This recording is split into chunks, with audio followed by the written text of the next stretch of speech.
Սիրելի հայրենակիցներ, այս ամբիոնից քիչ առաջ Ռուբեն Ռուբինյանը հերթական անգամ կեղտեց հայ ժողովրդի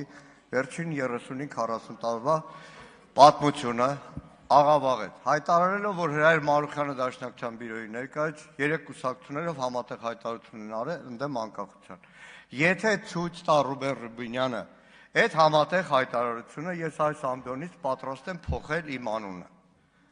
Ստում է պարոն Ռուբինյանը 1988 թվական հոկտեմբեր ամիս, ես իրականում այդ ժամանակ խորհրդային բանակում էի ծառայում, բայց մոտիկից շատ հետևում էի։ Հոկտեմբեր ամիս Հայաստանում գործադուլներ, ցույցեր եւ այլն եւ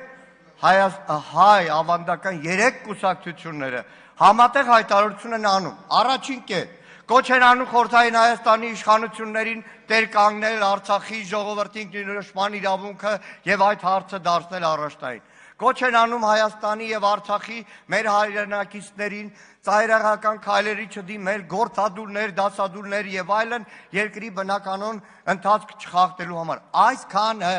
չկար անկախություն,